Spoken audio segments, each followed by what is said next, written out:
Will Justin Trudeau be the Prime Minister of Canada for much longer? I thought about it a little bit. I honestly think the answer is no. I'm going to start this video off with a 2-minute video from CBC. So this platform would not be biased towards Trudeau or anything. And then I'm going to provide some little clips and little pieces of data why I think that it actually won't be that much longer that Justin Trudeau will be leader of Canada. Yeah, Ian, there have been some calls for change for a while now, and even some MPs who have publicly called for Trudeau to step down. But this is by far the most advanced effort that we have seen to this point. And it's really escalated throughout this week with Justin Trudeau overseas at this summit in Asia.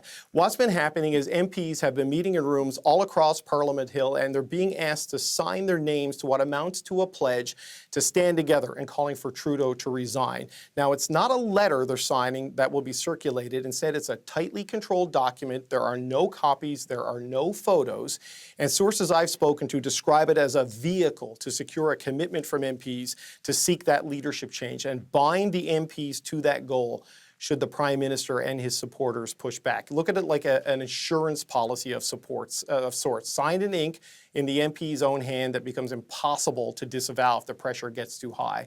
And Ian, what my sources are saying is that at least 20 MPs have so far signed this document, with others voicing their support for this cause. One MP who signed the document told me that the number of signatures spilled over to a second page. And my understanding is that it's from across the country. Backbenchers from the Atlantic, from Quebec, from Ontario, and from the West. No cabinet ministers that we know of that have signed it to this point, but we know that there are some cabinet ministers who are aware of these efforts. And what sort of reaction are we expecting from the Prime Minister? Well, he has been adamant to this point that he isn't going anywhere. I don't know if this changes anything. He is flying back from Laos, so we don't know if he plans to stick with his intentions to stay, because that risks a possible splinter in the caucus. We don't know if this changes his calculation and he decides to leave, or if these MPs could back down now that the word has gotten out and the Prime Minister's office is able to respond. Because people I've spoken with who are connected with this effort said their intention was to keep it secret for as long as possible till it built to critical mass, and the fear was that moving too fast could allow the Prime Minister's office a chance to respond and maybe splinter the resistance. So right now it is still very unclear how Justin Trudeau responds once he's back in Canada. So this is a pretty incredible development happening, and the more I think about it, like, I was very skeptical of it at first, just because Justin Trudeau just seems to have somewhat of a stronghold over the Liberal Party. He's still very popular in terms of has a ton of name recognition. But as I said, the more I thought about it, I actually think it's about to happen.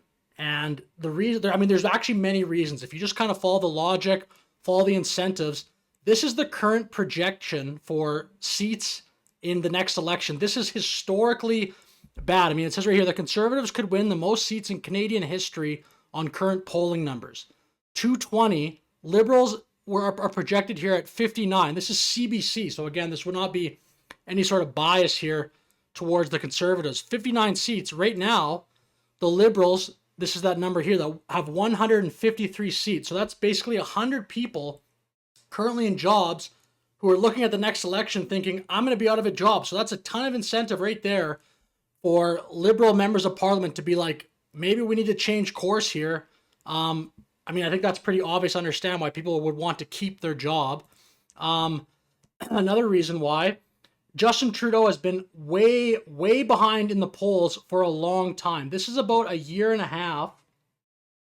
So yeah, this is like June 27th, where my mouse is right here, of 23. So 2023. So this is 15 months of sustained polling of Conservatives being way ahead of the Liberals. So I just think at some point there could have been a time, maybe somewhere in here, maybe like 6 months ago, for the Liberals to really pivot and Justin Trudeau to pivot, maybe say, okay, our message is not working. What are the Conservatives doing right that we're not doing? Sort of in a way that Kamala Harris is kind of trying to copy Donald Trump's, some of his policies, at least the more popular ones in the United States right now. For example, no tax on tips, or just being a little bit more kind of warm to the idea that there's too much illegal immigration, stuff like that in the States. It doesn't seem like the Liberals in Canada have really done that. And as a result, they continue to be way behind in polls. The biggest issue, as an example, in Canada now is our housing crisis. No, this is a chart of just long-term housing prices. some index. You see around 2015, 2016, there's been no meaningful increase, or I guess decrease, in the amount of cost of housing in Canada in recent times. And actually, if anything, it's only gotten more spread out. So our housing problem is not just localized to Southern Ontario and British Columbia anymore. If you look at some of the year-over-year data, Alberta, Atlantic Canada, prairie provinces, they're now experiencing a rise in housing as well. So in many sense, it's actually gotten worse just because it's spread almost to the entire country now, our housing crisis. And as I said to the housing crisis, and just the point about pivoting, Justin Trudeau, I don't think has done a good job of pivoting, changing his message, trying to adapt to the new political environment. As evidenced by this clip, I do not understand why his government still wants to really be that adamant on this message. It almost seems like when he does stuff like this, I wonder if it's really trying to like win over Canadian voters or if he's pandering to some other group. I do not understand what the logic is to continue to hammer this message. Watch this like 5-second clip. Set this burn. This is a result of climate change, Mr. Speaker. Climate change. He doesn't want to fight. So, I mean, the passion, the people cheering for that. People in Canada we need to figure out the housing crisis. We need to figure out our low GDP growth. This message, in my opinion, is just completely falling on deaf ears. It's so unfair to continue to tell young Canadians that this is a major issue in their life when they live with 3 roommates, they live in their parents' basement, their jobs don't even come close to be able to afford a mortgage. I consider this just fundamentally completely unfair and just completely out of touch with the average experience of the average Canadian. If you're a rich person, or if you're like, whatever, you can afford to, I guess, care about this kind of stuff, or like you want to talk about carbon emissions, but the Canadian Parliament cannot just be this forum to debate carbon emissions and debate climate change. It's very unfair to Canadians. And the final reason I want to bring up why I think, so aside from the incentives, the members of Parliament see that they probably will be out of a job if things do not change. I just consider Trudeau at this point now to be more of a brand risk than a help to the Canadian Liberal Party. Like, he has a big brand name. His father was the Prime Minister. Just the name Trudeau carries a lot of weight in Canada. I think now, though, it has flipped to being a positive to now being a negative, as many people around the world come to Canada now, and just like his name, Justin Trudeau, does not invoke positivity amongst most people now. A lot of boos come around. A lot of jokes are made at Justin Trudeau's expense. I think overall, this ends up being just a brand risk for the Liberal Party moving forward. If you're going to keep this going with Justin Trudeau, it might take you a long time, even longer than it will be, to regain trust with Canadians if there's not a change made. Yo, Punjabis, be honest. When Trudeau did the Punjabi face, what was more offensive? Did he put on the turban or? See, and this is comedian Andrew Schultz, very popular. This is in Toronto, by the way. He's actually come to Canada another time and made fun of Trudeau. But at least I believe he does. Maybe just early in that show. But then this is comedian Shane Gillis in his Trump voice. I mean, these guys all just come to Canada and they say Justin Trudeau's name, and it's like a laughable moment. Justin Trudeau. See, like they come here and they just say Justin Trudeau, everyone laughs, and there are other people doing this, like rock concerts, just regular concerts.